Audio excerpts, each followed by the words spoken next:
स्वागत है आपका बुक ऑडियो में। मैं सुमन रावत लेकर हाजिर हूँ पूनम अहमद द्वारा लिखी किताब कभी अपने लिए से एक कहानी जिसका नाम है दूरबीन। सुबह 9 बजे नंदिनी ने खाने की मेज पर अपने पति विपिन और युवा बच्चों सोनी और राहुल को आवाज दी। जल्दी आ जाओ सब, नाश्ता लग गया है। नंदिनी तीनों के टिफिन भी पैक कर दी जा रही थी। तीनों लंच ले जाते थे, सुबह निकलकर शाम को ही लौटते थे। विपिन ने नाश्ता शुरू किया, साथ ही न्यूज़पेपर पर भी नजर डालते जा रहा था। सोनी और राहुल अपने अपने मोबाइल पर नजरें गड़ाए नाश्ता करने लगे। नंदिनी तीनों के जाने के बाद ही आराम से बैठकर नाश्ता करना पसंद करती थी। सोनी और राहुल को फोन में व्यस्त देखकर नंदिनी झुंझला गई। क्या आराम से नाश्ता नहीं कर सकते? पूरा दिन बाहर ही रहना है ना, आराम से फोन का शौक पूरा करते रहना। विपिन शायद डिस्टर्ब हुए, माथे पर त्योरिया डालकर बोले, क्यों सुबह सुबह गुस्सा करने लगती हो? कर रहे होंगे फोन पर कुछ। नंदिनी चिढ़ गई, तीनों अब शाम को ही आएंगे, क्या शांति से नाश्ता नहीं कर सकते? विपिन ने मुस्कुराते हुए कहा, हम तो शांति से ही नाश्ता कर रहे हैं, शोर तो तुम मचा रही हो। बच्चों को पिता की ये बात बहुत पसंद आई और दोनों एक साथ बोले, वाह पापा, क्या बात कही। नंदिनी ने तीनों के टिफिन टेबल पर रखे और चुपचाप उदास मन से वहां से हट गई। सोचने लगी कि पूरा दिन अब अकेले ही रहना है। इन तीनों को इस बात से कोई मतलब नहीं कि कुछ देर हंस बोल ले। शाम को सब थके आएंगे और फिर बस टीवी और फोन। किसी के पास क्यों आजकल कोई बात नहीं रहती करने के लिए। बच्चों के हर समय फोन पर रहने ने तो घर में ऐसी निरस्ता भर दी कि जो खत्म होने का नाम ही नहीं लेती। अगर मैं तीनों से अपना मोबाइल, टीवी, लैपटॉप बंद करके थोड़ा सा समय अपने लिए चाहती हूँ तो तीनों को लगता है कि पता नहीं मुझे क्या हो गया है। जबरदस्ती दोस्त बनाने में, सोशल नेटवर्किंग के पागलपन में समय बिताने में, पड़ोसियों से निरर्थक गप्पे मारने में अगर मेरा मन नहीं लगता तो क्या ये मेरी गलती है? ये तीनों अपने फेसबुक दोस्तों की तो छोटी छोटी जानकारी भी रखते हैं, पर इनके पास मेरे लिए कोई समय नहीं। तीनों चले गए। घर में फिर से अजीब सी खामोशी फैल गई। मन फिर उदास सा था। नाश्ता करते हुए नंदिनी को जीवन बहुत नीरस और बोझिल सा लगा। थोड़ी देर में काम करने वाली मेड श्यामा आ गई। नंदिनी फिर रूटीन में व्यस्त हो गई। उसके जाने के बाद नंदिनी इधर उधर घूमती हुई घर ठीक करती रही। सोचती रही कि वो कितनी खुश मिजाज हुआ करती थी। कहे कहे लगाती रोमानी सपनों में रहती थी और अब रोज शाम को टीवी, फोन और लैपटॉप के बीच घुट घुट कर जीने की कोशिश करती रह जाती है। पता नहीं क्या क्या सोचती वो अपने फ्लैट की अपनी प्रिय जगह बालकनी में आ खड़ी हुई। उसे लखनऊ से यहाँ मुंबई आए 1 ही साल हुआ था। यहाँ दादर में ही विपिन का ऑफिस और बच्चों का कॉलेज है, इसीलिए ये फ्लैट उन्होंने दादर में ही लिया था। रजनीगंधा की बेलों से ढकी हुई बालकनी में वो कल्पनाओं में विचरती रहती। यहाँ इन तीनों में से कोई नहीं आता, ये उसका अपना कोना था।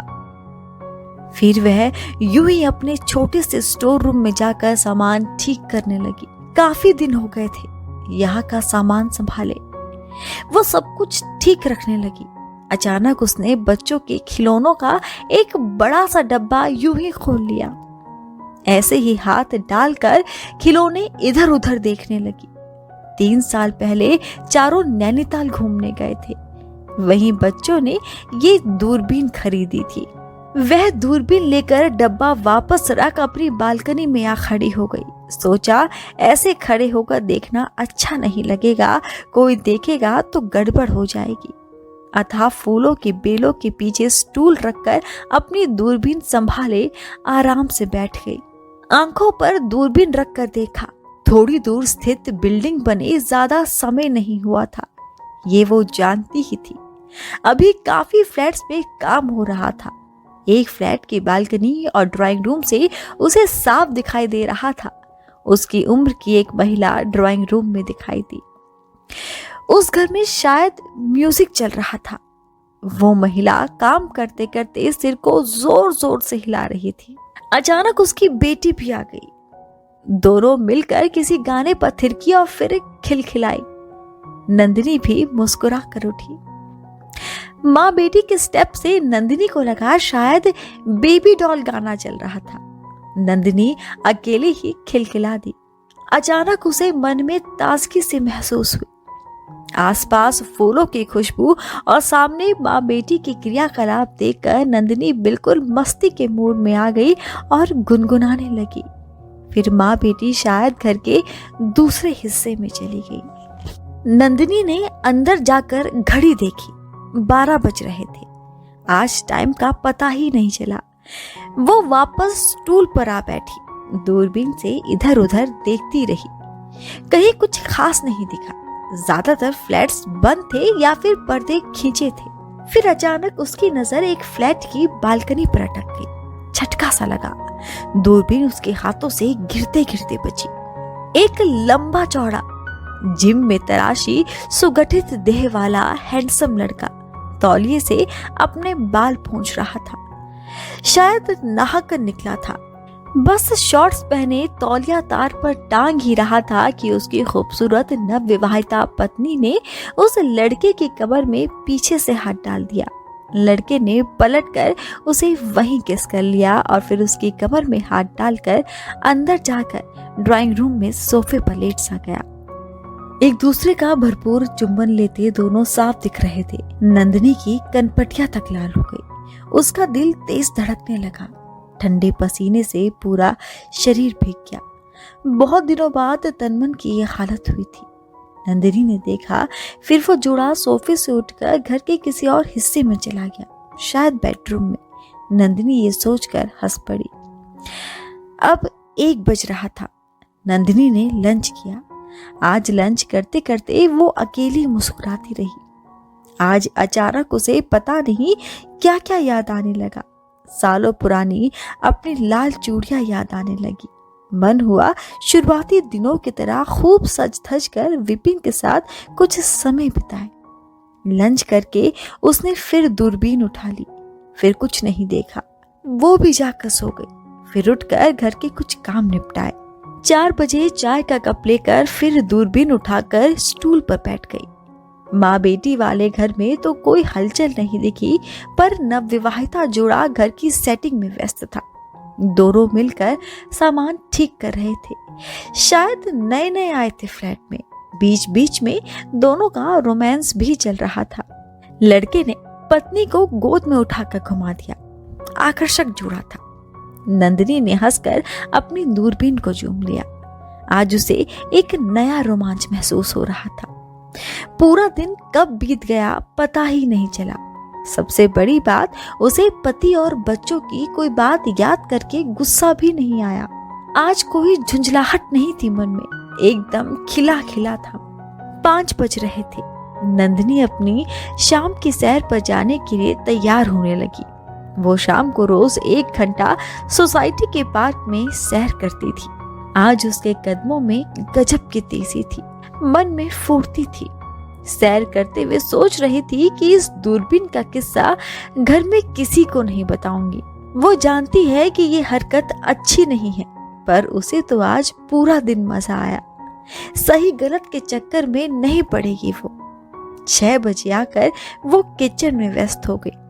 शाम को सबके आने के बाद नंदिनी ने दूरबीन अपनी साड़ियों के तह में छिपा दी।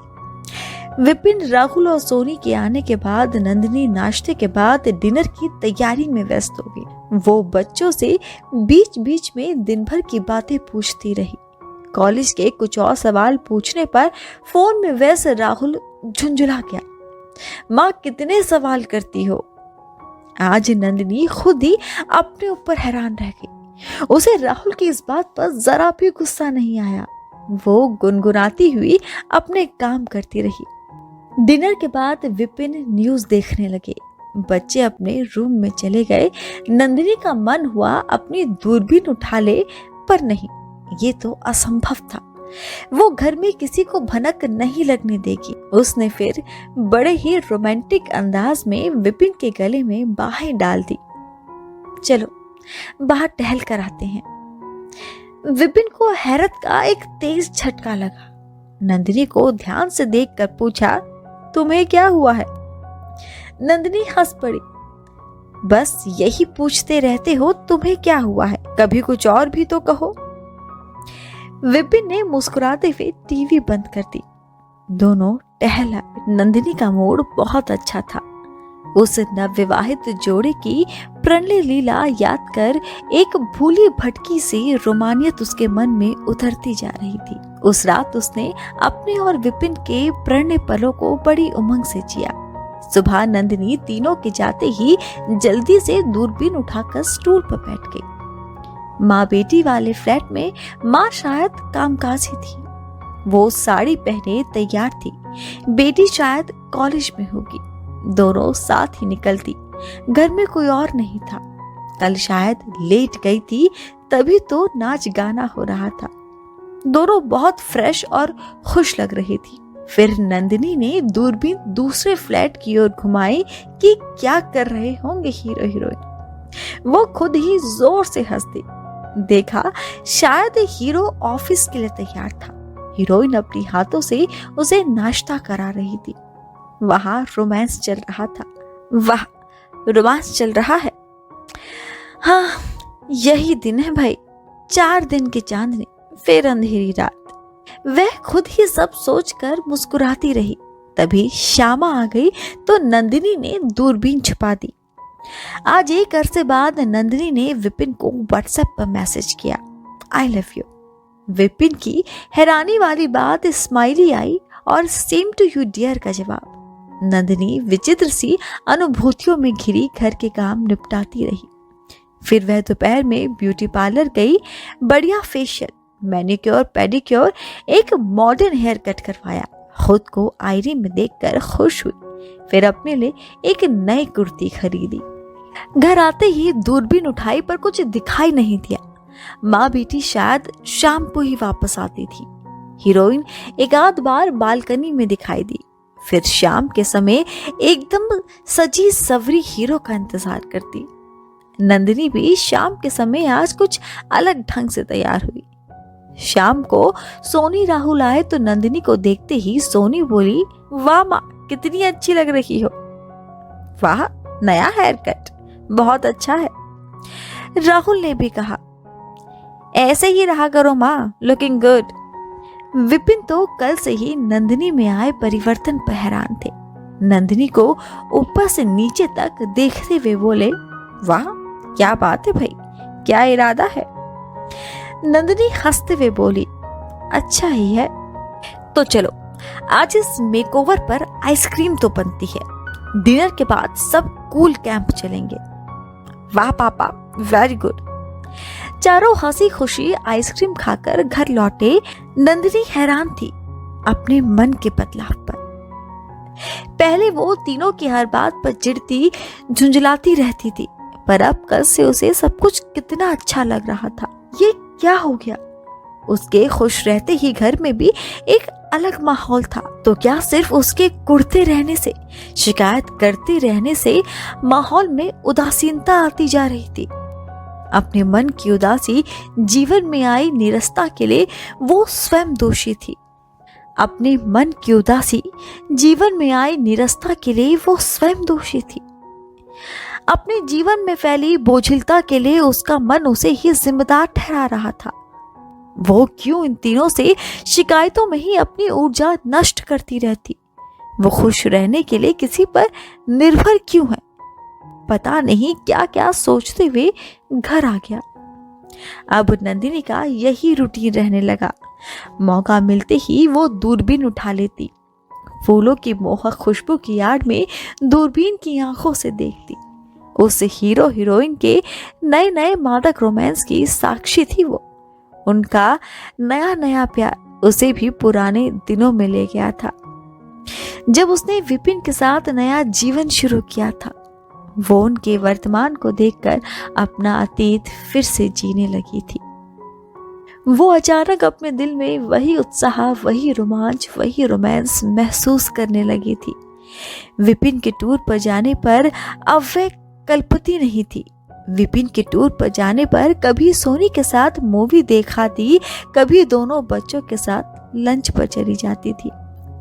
माँ बेटी वाले फ्लैट में माँ बेटी को खुश देखकर उसे बहुत अच्छा लगता। अंदाजा लगाती पता नहीं दोनों का कोई है भी या नहीं। क्यों अकेली हैं दोनों? इनके साथ क्या हुआ होगा? उनके बारे में बहुत सोचती नंदिनी। अब उसका दिन कब बीत जाता उसे पता ही नहीं चलता। अब सामने वाली बिल्डिंग में और भी लोग आ रहे थे।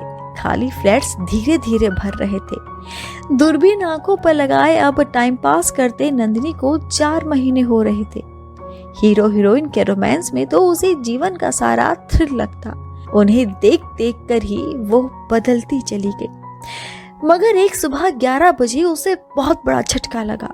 वो जैसे अपनी सपनों की दुनिया से यथार्थ के कठोर धरातल पर आ गई। दूरबीन पकड़े हाथ कांप से गए। हीरो हीरोइन फ्लैट खाली कर रहे थे। नीचे रोड पर खड़ा ट्रक भी उसे दिखाई दे गया। सामान पैक करने वालों की ड्राइंग रूम में बहुत हलचल थी, जो साफ दिख रही थी। ये क्या? नंदिनी को अपनी आंखों की नमी दिल में उतरती महसूस हुई। वह कितना जुड़ गई थी उनसे। वह दोनों तो कभी जान भी नहीं पाएंगे कि कोई उन्हें खुश देखकर खुश रहने लगा था। उफ, अब ये कहाँ जा रहे हैं? फिर वही उदासी, वही बोरिंग रूटीन। नंदिनी को पूरा दिन चैन नहीं आया। वो दूरबीन लिए अंदर बाहर बेचैनी से चक्कर काटती रही। शाम होते होते ट्रक सामान भर कर चला गया। उसके हीरो हीरोइन भी कार से चले गए। नंदिनी दूरबीन अपनी गोद में रखकर सिर दीवार से टिकाकर गुमसुम बैठ गई। शाम को नंदिनी का उतरा चेहरा घर में सबने नोट किया। वो खराब तबीयत का बहाना बनाकर बिस्तर में जल्दी लेट गई।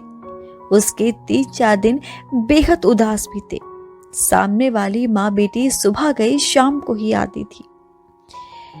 प्रणय लीला में डूबे हीरो हीरोइन याद आते।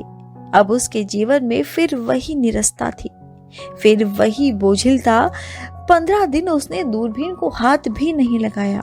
फिर एक दिन नंदिनी स्टूल्स पर बैठी सामने वाली फ्लैट्स पर अपनी दूरबीन दौड़ा रही थी।